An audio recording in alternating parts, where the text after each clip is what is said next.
20वीं सदी की शुरुआत तक ब्रिटिशर्स भारत में अपने 200 सालों के राज को टॉलरेंट इंपीरियलिज्म का नाम देकर जस्टिफाई करते आ रहे थे। उनका दावा था कि उन्होंने भारत को कल्चर्ड बनाकर उस पर एहसान किया है, लेकिन वो ये नहीं जानते थे कि भारत की इस धरती ने हजारों साल पहले ही अपने एक गोल्डन एरा को जिया था। उनका एक घमंड तब चकनाचूर हो गया जब 1921 में भारत में वर्ल्ड की one of the earliest civilisation की खोज हुई, जिसे इंडस वैली सिविलाइजेशन के नाम से जाना जाता है।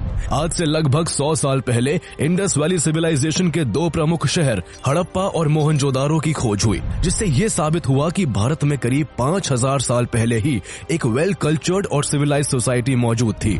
ये शहर किसी सामान्य बस्ती जैसे नहीं थे, बल्कि यहाँ organised roads, massive buildings, amazing drainage system का जबरदस्त बंदोबस्त था। समय के साथ हुए एक्सकेवेशंस में टेराकोटा पॉट्स, कीमती आभूषण, स्केलेटन्स और डिफरेंट स्टैचूज मिले, जो उस समय के कल्चर और लाइफस्टाइल की कहानियां बयां करते हैं। जैसे जैसे सभ्यता को लेकर खुदाई आगे बढ़ी, वैसे वैसे एक पूरी दुनिया सामने आती गई, जहां इस सिविलाइजेशन के एग्रीकल्चर, ट्रेड, टेक्नोलॉजी और आर्किटेक्चर ने दुनिया को हैरानी में डाला, तो वही इसके वाटर मैनेजमेंट और ड्रेनेज सिस्टम इतने शानदार थे कि आज भी दुनिया के कई शहरों में ऐसी फैसिलिटीज नहीं है। दशकों तक चली खुदाई में यहाँ से उस समय की स्क्रिप्ट का भी पता चला, लेकिन आश्चर्य की बात यह है कि मेसोपोटामियन और इजिप्शियन जैसी एंशिएंट सिविलाइजेशन की लैंग्वेज पढ़ी जा चुकी है, लेकिन इंडस वैली सिविलाइजेशन की स्क्रिप्ट को पिछले 100 सालों की कोशिश के बाद भी आज तक सॉल्व नहीं किया जा सका है। तो आइए जानते हैं कहानी दुनिया की इस प्राचीन और महान सिंधु घाटी सभ्यता की। इस सिविलाइजेशन के बारे में ऐसा क्या खास है जिसने पूरी दुनिया को हैरान कर दिया? आखिर मलबों के अंदर दबे हुए इन शहरों की खोज कैसे हुई? क्यों इस सिविलाइजेशन की लैंग्वेज को 100 साल की खोज के बाद भी नहीं समझा जा सका है? और आखिर ऐसा क्या हुआ था जिससे इस महान सिविलाइजेशन का ऐसा अंत हुआ कि आज उसके वजूद की कहानी महज खंडरों में ही सिमट कर रह गई है। इंडस वैली सिविलाइजेशन की खोज के बारे में जानने के लिए हमें आज से लगभग 2 शताब्दी पीछे जाना होगा, जब साल 1829 में ईस्ट इंडिया कंपनी की नौकरी छोड़ चुके चार्ल्स मेसन एक बार सिख एम्पायर के रूलर महाराजा रणजीत सिंह से मिलने लाहौर जा रहे थे। लाहौर जाने के लिए वो पंजाब प्रोविंस में पहुंचे ही थे कि वहां उन्हें एक जगह बहुत सारे खंडर और उनमें मौजूद तरह तरह के रिमेनिंग्स दिखाई दिए, जो काफी प्राचीन होने का प्रमाण दे रहे थे। वो इस बात से बेखबर थे कि उन्होंने अनजाने में दुनिया की हजारों साल पुरानी सभ्यता का एक प्राचीन शहर खोज निकाला है, लेकिन हिस्ट्री के प्रति उनका पैशन इतना स्ट्रांग था कि उन्होंने जो कुछ भी देखा उसे डॉक्यूमेंट करना शुरू कर दिया और बाद में इस जानकारी को अपनी एक किताब में अराइवल एट हड़प्पा नाम का टाइटल देकर पब्लिश किया। इसके बाद 1831 में British traveller sir Alexander Burns और 1853 में British military officer and archaeology के शौकीन सर अलेक्जेंडर कनिंघम ने हड़प्पा का दौरा किया।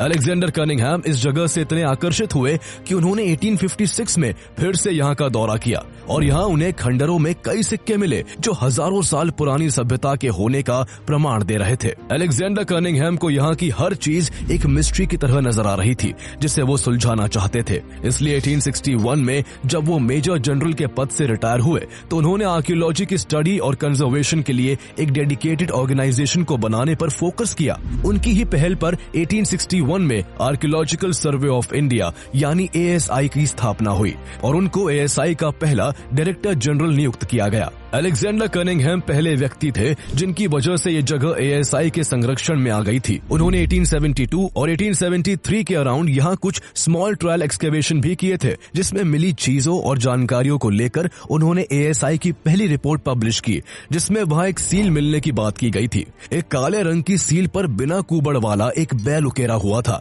जिसकी गर्दन के नीचे 2 तारे बने हुए थे और बैल के ऊपर 6 कैरेक्टर्स का एक इंस्क्रिप्शन भी लिखा हुआ था।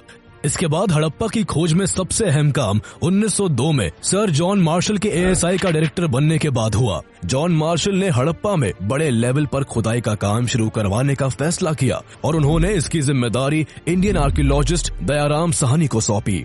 1920 में दयाराम साहनी के अंडर ऑब्जर्वेशन में इस जगह का एक्सकेवेशंस का काम शुरू किया गया। एक साल बाद दयाराम साहनी को पंजाब प्रोविंस के मोंटगोमेरी डिस्ट्रिक्ट में रावी नदी के तट के आसपास भारी मात्रा में पुराने अवशेष मिलने शुरू हो गए। उस वक्त तक कार्बन डेटिंग की टेक्नोलॉजी आ चुकी थी, जिससे जांच में इन अवशेषों की उम्र कई हजार साल पहले की मानी गई। इस तरह पहली बार यहाँ एक शहर खोजे जाने की पुष्टि हुई, जिससे विश्व भर में भारत में खोजी जाने वाली इस सभ्यता के बारे में बात होने लगी। चूँकि क्योंकि यहाँ के लोकल लोग इसे हड़प्पा के नाम से जानते थे, इसलिए इस शहर का नाम हड़प्पा रख दिया गया। आर्कियोलॉजिस्ट को उम्मीद थी कि यह सभ्यता काफी दूरी में फैली हो सकती है, इसलिए ज्यादा से ज्यादा एरिया को खंगालने के लिए इस काम में D.R. भंडारकर, राखल दास बनर्जी और M.S. वत्स को भी लगा दिया गया था। 1922 में राखल दास बनर्जी को खुदाई के दौरान हड़प्पा से करीब 590 किलोमीटर नॉर्थ में इंडस रिवर के आसपास हड़प्पा की तरह के ही पुराने अवशेष मिलते हैं, जिनकी उम्र भी जांच में हजारों साल पुरानी थी। यहाँ एक ही जगह पर एक के ऊपर एक कई मानव कंकाल मिले थे, इसलिए इस जगह का नाम मोहनजोदारो रख दिया गया था, जिसका मतलब मुर्दों का टीला होता है। इसके बाद 1924 में जॉन मार्शल ने ऑफिशियली लंदन की एक मैगजीन के जरिए ब्रिटिश इंडिया में एक एंशिएंट सिविलाइजेशन को खोज निकालने की घोषणा कर दी। हड़प्पा और मोहनजोदारो जैसे दो प्रमुख शहरों समेत कई प्राचीन गांव इंडस रिवर के किनारे पाए गए थे, इसलिए इसे इंडस वैली सिविलाइजेशन या सिंधु घाटी सभ्यता के नाम से जाना गया। सबसे पहली खोज हड़प्पा की हुई थी, इसलिए इसे हड़प्पन सिविलाइजेशन के नाम से भी जाना जाता है। इस सिविलाइजेशन के अस्तित्व ने पूरी दुनिया को हैरान कर दिया था। तब तक मेसोपोटामिया सिविलाइजेशन, इजिप्शियन सिविलाइजेशन और चाइनीज सिविलाइजेशन दुनिया की लार्जेस्ट एंशिएंट अर्बन सिविलाइजेशन मानी जाती थी। इंडस वैली सिविलाइजेशन की खोज के बाद इसका नाम भी दुनिया की 4 सबसे प्राचीन सभ्यताओं में शुमार हो गया। इंडस वैली सिविलाइजेशन को जहां कुछ रिसर्चर्स 5000 साल पुराना मानते हैं, तो वही ऐसे एविडेंस भी देखने को मिले हैं जिससे सिविलाइजेशन को 8000 साल पुराना भी माना जाता है। लगभग 100 साल से इंडस वैली सिविलाइजेशन की साइट्स की खोज होती रही है और तब से अब तक इंडस वैली सिविलाइजेशन की 1400 से भी ज्यादा साइट्स को खोजा जा चुका है, जिनमें से फिलहाल 925 साइट्स इंडिया में और 475 साइट्स पाकिस्तान में है। खोजी गई साइट्स में से करीब 100 साइट्स इंडस रिवर के करीब पाई गई, जबकि लगभग 500 साइट्स घग्गर हकरा रिवर के आसपास डिस्कवर हुई हैं। यह खोज आज भी लगातार जारी है। खोजे गए शहरों और साइट्स पर हुई रिसर्च के आधार पर हिस्टोरियंस को पता चला कि आखिर इंडस वैली सिविलाइजेशन की शुरुआत कब और कैसे हुई थी और यह सिविलाइजेशन कितनी दूर तक फैली हुई थी। मेसोपोटामिया, इजिप्ट और चाइना की सिविलाइजेशंस के मुकाबले में इंडस वैली सिविलाइजेशन सबसे बड़े इलाके में फैली हुई थी। इसके अंडर करीब 12,60,000 स्क्वायर किलोमीटर का एरिया था, जो आज के इंडिया, पाकिस्तान और अफगानिस्तान तक फैला हुआ था। इस सिविलाइजेशन के हड़प्पा, मोहनजोदारो और आमरी नाम के कई प्रोमिनेंट साइट्स पाकिस्तान में, जबकि कालीबंगन, लोथल, सुरकोटड़ा, बनावली और धोलावीरा इंडिया में स्थित है। एक समय पर इंडस वैली सिविलाइजेशन में लगभग 50 लाख लोग रहते थे। इंडस वैली सिविलाइजेशन को 3 phases, early Harappan phase, mature Harappan phase and let Harappan phase में बांटा गया है। अर्ली हड़प्पन फेज की शुरुआत 3300 BCE में हुई थी, जब सिंधु नदी और इसकी सहायक नदियों के किनारे फैली हुई जमीनों पर पहाड़ी इलाकों से लोग इकट्ठा होने लगे थे। ये इलाके काफी फर्टाइल थे, जिससे यहाँ खेती करना आसान था, इसीलिए लोगों ने यहाँ अपना ठिकाना बना लिया। धीरे धीरे यहाँ लोगों की संख्या बढ़ती गई और 2600 BCE आते आते पहले यहाँ कबीला, फिर गांव और आगे चलकर यहाँ नगर बसाए जाने लगे।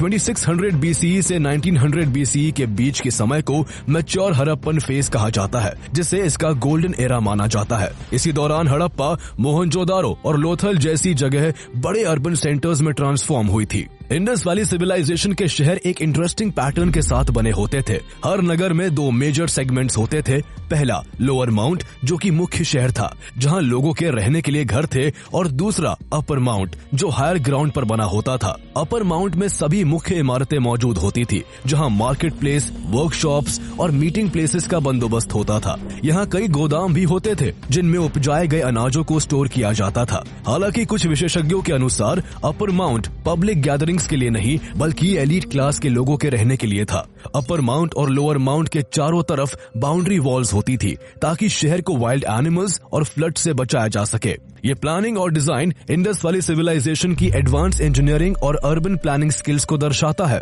यहाँ के घरों का स्ट्रक्चर भी काफी दिलचस्प था। घरों को ब्लॉक्स के आकार में बनाया गया था और इन ब्लॉक्स के बीच में लोगों के आने जाने के लिए काफी चौड़े रास्ते बनाए गए थे। घरों को बनाने के लिए ईंटों का इस्तेमाल किया जाता था और हर ईंट का सिमिलर डायमेंशन होता था। हर घर के अंदर कॉर्नर में एक बाथरूम होता था और बाथरूम से एक नाली निकलती थी जो शहर के नीचे बनी नालियों के मेन नेटवर्क से जाकर मिलती थी, जो पूरे शहर के पानी और कीचड़ को बाहर ले जाती थी। यहाँ का ड्रेनेज सिस्टम इतना शानदार था कि आज भी दुनिया के कई शहरों में पानी निकालने की इतनी शानदार फैसिलिटीज नहीं है।